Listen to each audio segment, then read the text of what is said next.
अस्सलाम वालेकुम, आप देख रहे हैं स्पोर्ट्स बज़ और मैं हूं लुकमान अली। पाकिस्तान क्रिकेट बोर्ड ने दौरा बांग्लादेश को लेकर यानी कि बांग्लादेश सीरीज को लेकर, होम सीरीज को लेकर अपने स्क्वाड का ऐलान कर रखा है। और वो जो स्क्वाड का ऐलान किया गया है उसमें बहुत सारे सवालात उठ रहे हैं और कहा यह जा रहा है कि एन वक्त पर जब स्क्वाड का ऐलान किया जा रहा था उससे पहले ही नए कोच माइक हैसन ने सिलेक्शन कमेटी की सिलेक्ट करदा टीम में कुछ तब्दीलियां कर डाली। 3 तब्दीलियों का बताया जा रहा है कि माइक हैसन ने अपनी इमा पर कुछ तब्दीलियां करवाई हैं। जरा ये बता रहे हैं कि ये कहा जा रहा है कि फहीम अशरफ को ऐड करवाया गया उनकी जानिब से और इसी तरह से कुछ बाकी प्लेयर्स को भी उनकी जानिब से ऐड करवाया गया, जबकि सुफियान मुकीम को ड्रॉप कर दिया गया। वो जो स्पिनर हैं पाकिस्तान की तरफ से अच्छी अच्छी परफॉर्मेंसेस दे रहे हैं। और इसी तरह से अब्बास अफरीदी को भी उनकी जानिब से ड्रॉप कर दिया गया, जबकि सिलेक्शन कमेटी की जानिब से सुफियान मुकीम, अब्बास अफरीदी और इसी तरह से हैदर अली का नाम आ रहा है कि इनको सिलेक्ट किया गया था, लेकिन माइक हैसन ने तब्दील कर दिया। कुछ बात करेंगे कि पाकिस्तान क्रिकेट में चल क्या रहा है। मेंटोर्स को मेंटोरशिप खत्म कर दी गई, चैंपियंस कप को एक तरह से खत्म कर दिया गया, लेकिन पाकिस्तान क्रिकेट बेहतर क्यों नहीं हो रही? रैंकिंग में 8वें नंबर पर मौजूद हैं,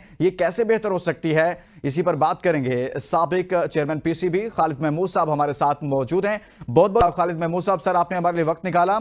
सबसे पहले तो सर हम आगाज यहां से करेंगे, इस सवाल से करूंगा कि आपके ख्याल में बतौर चेयरमैन पीसीबी जब आप आज की पाकिस्तान क्रिकेट को देखते हैं, ये क्रिकेट बेहतरी की तरफ जा रही है या मजीद तनाजली की तरफ जा रही है?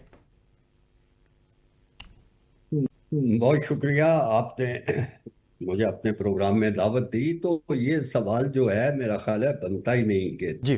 क्रिकेट जो है बेहतरी की तरफ जा रही है या तनज़्ज़ुली की तरफ जा रही है। मेरा ख्याल है आप गली में, मोहल्ले में, गांव में, कहीं पे किसी से पूछें, वो हंसेगा सवाल सुन के। वो कहेगा कि क्रिकेट जो है वो बिल्कुल बेड़ा गर्क हो चुका हुआ है। ये क्रिकेट वो नहीं है जो 90 की दहाई में थी और इस सदी के शुरू में थी। वो आहिस्ता आहिस्ता तनज़्ज़ुली की तरफ जा रही है और बड़ी तेज़ी से जा रही है।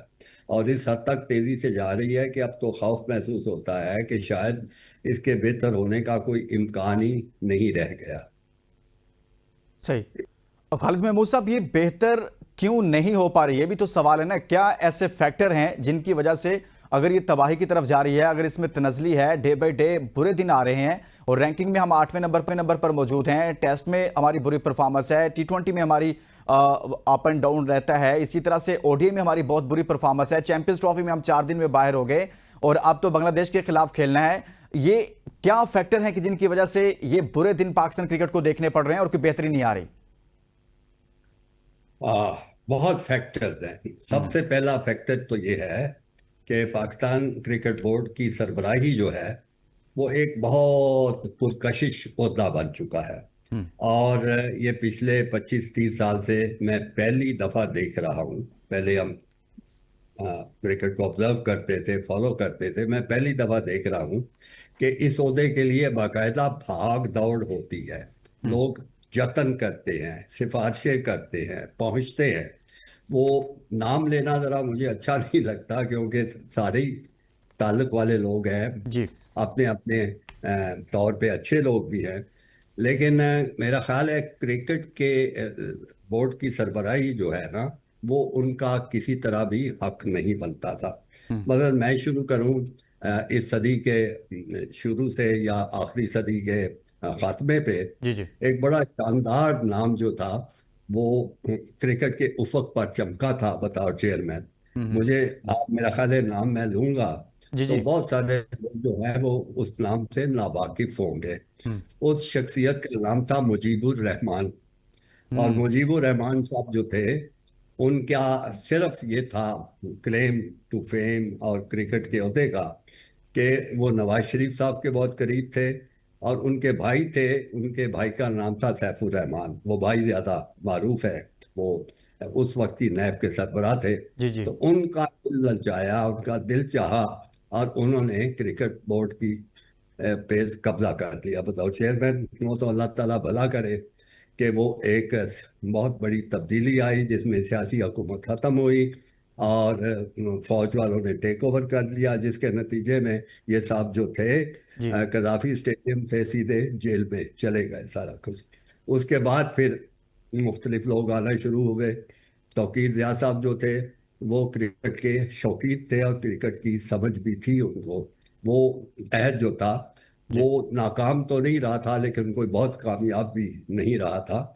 उनके अहद में जो वर्ल्ड कप हुआ था 2003 में, और जनूबी अफ्रीका में गालबन हुआ था, उसमें महल पाकिस्तान जो थी वो पूल मैचेस में ही बाहर हो गई।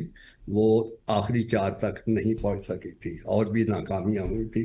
उसके बाद एक और बड़ा नाम जो मुझे याद पड़ता है, वो अल्लाह मगफरत करे इजाज भट्ट साहब थे। जी जी। साबका टेस्ट क्रिकेटर थे, क्रिकेट की समझ थी, लेकिन वो तंजीमी सलाहियतें उनमें बिल्कुल नहीं थी। उनका 4 साल का दौर रहा। वो चूंकि उनका खानदान जो था वो पीपल्स पार्टी से वाबस्ता था, इसलिए उन्होंने भाग दौड़ करके ये ओहदा हासिल किया। और बस कोई खास काबिल जिक्र बात नहीं है उनके ज़माने की, बल्कि उसमें एक दो अच्छी बातें तो ये हुई थी कि हमारे 3 खिलाड़ी, बहुत शानदार खिलाड़ी जो थे, वो स्पॉट फिक्सिंग वगैरह के जुर्म में इंग्लैंड में, आपको याद होगा, पकड़े गए थे, जी जी जिसमें बिल्कुल। सलमान भट्ट थे और वो बॉलर थे हमारे आमर और तीसरे खिलाड़ी। तो वो कोई ऐसी काबिले रश्क चीज़ें नहीं थी, बहुत नुकसान हुआ था। इसका मतलब है तंजीम बड़ी कमज़ोर थी। ठीक है। उसके बाद तो फिर एक जैसे होता है ना, जैसे दंगल की कैफियत हो गई थी। हम्म।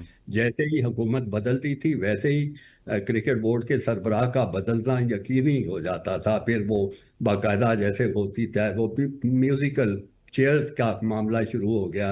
एक वक्त हम देखते हैं नजम सेठी साहब आ गए, जी जी। फिर दौर बदला तो अशरफ साहब जो कि पीपल्स पार्टी से वाबस्ता थे, भाग दौड़ करके वो आ गए। फिर दौर बदला तो नजम सेठी साहब वापस आ गए, बाकायदा अदालतों में जंगे। अब ये मैं इसलिए तफसील बता रहा हूँ जी कि जब आप सामने ये रखेंगे तो आपको समझ आएगी कि क्रिकेट बोर्ड की सरबराही एक तमाशा बन चुका है, भाग दौड़। अब मौजूदा सरबराह के बारे में अब मैं क्या अर्ज करूं, जी सर, बहुत मौजूदा सरबराह के बारे में मैं आपके सामने सवाल रखना चाहता हूं कि आपने पूरी तारीख एक तरह से सामने रख दी। तो मौजूदा सरबराह के दौर में आप मेरे दोस्त हैं या दुश्मन है? सर सर मैं वो बात समझ सकता हूं जो आप कहना चाह रहे हैं, लेकिन जाहिर सी बात है कोई ना कोई तो बात करेगा ना, इस पर बात तो करनी पड़ेगी। अगर कुछ गलत हो रहा है तो कौन आवाज़ उठाएगा? सर आप साबिक चेयरमैन रहे हैं और आप हमेशा बात करते हैं, हक सच की बात करते हैं। ये बहुत बड़ा सवाल है सर, ये सवाल मैं छोड़े जा रहा हूँ। एक ब्रेक लेते हैं और ब्रेक के बाद इस पर बात करते हैं। वापस आते हैं तो इस पर बात करते हैं कि मौजूदा चेयरमैन पीसीबी का दौर कैसा चल रहा है। खालिद महमूद साहब ने पूरी डिटेल सामने रख दी है। इस ब्रेक के बाद मजीद बात करते हैं।